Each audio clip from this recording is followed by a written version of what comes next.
केंद्र सरकार की 4 योजनाओं के बारे में जो हम लोगों ने जमीन पर देखा, मैं उस पर अपना अनुभव साझा करना चाहता हूं। केंद्र सरकार की सबसे बड़ी योजना चल रही है गरीब कल्याण योजना, जिसमें लाभार्थियों को 5 किलो अनाज देने की बात है। मैं बिल्कुल दावे से आपको कह रहा हूं कि पूरे बिहार में जहां तक हम लोग पैदल चले हैं, लाभार्थियों को 5 किलो नहीं 4 किलो अनाज मिल रहा है।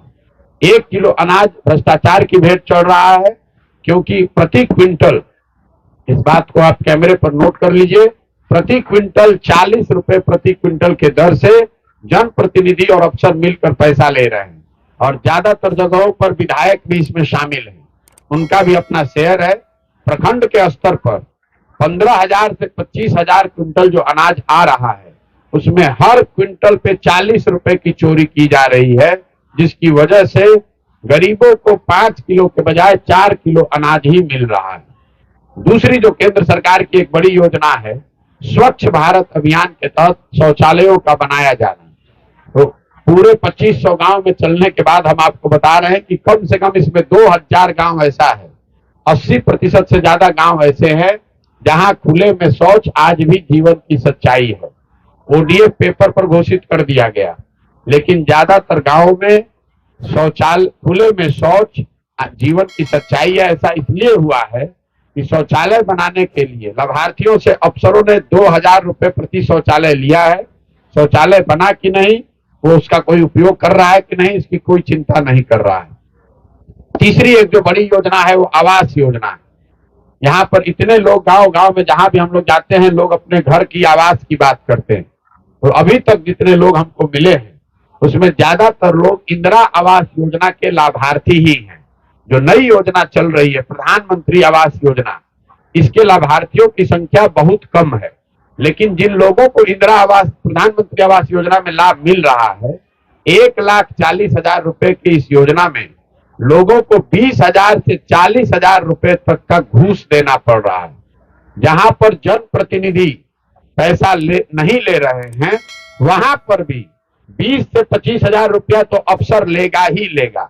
इंदिरा आवास में नाम लिखने के लिए 1,000 रुपया, फोटो खींच के आगे बढ़ाने के लिए 2,000 रुपया, पूरा एक किस्त और सिस्टम बना हुआ है। जहां पर जनप्रतिनिधि भी पैसा ले रहे हैं, वहां लाभार्थियों को 30 से 40,000 रुपया प्रति आवास देना पड़ रहा है।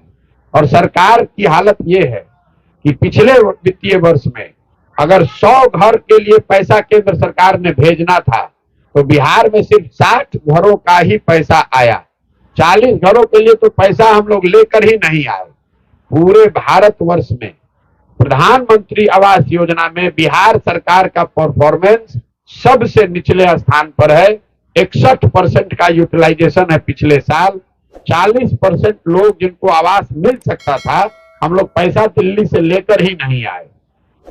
चौथी और अंतिम जो केंद्र सरकार की एक बड़ी योजना है मनरेगा की, इस योजना ने मुझे आश्चर्यचकित किया है, क्योंकि मेरा अपना मानना था कि बिहार में इतनी गरीबी है, इतना बेरोजगारी है, भूमिहीन लोग हैं, जब मैं गांव में जाऊंगा तो मुझे मनरेगा के काम होते हुए दिखेंगे। तो बिहार में मनरेगा को एक तरीके से बंद ही कर दिया गया है।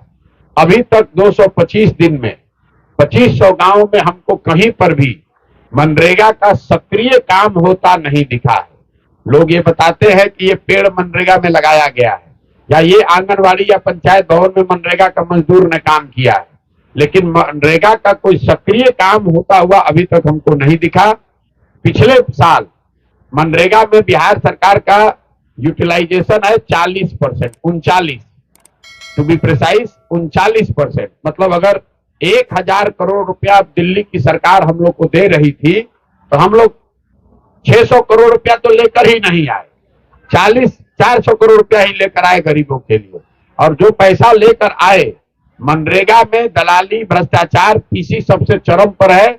40% उसमें पीसी का दर है। तो मतलब जो गरीबों के नाम पर पैसा 100 रुपया आया, उसमें 100 में 60 रुपया लेकर ही नहीं आए। जो 40 लेकर आए उसमें से 16 रुपया 15 रुपया चोरी कर लिया। सिर्फ गरीबों को 20-25 रुपया ही मिला। तो ये हालत है मनरेगा की।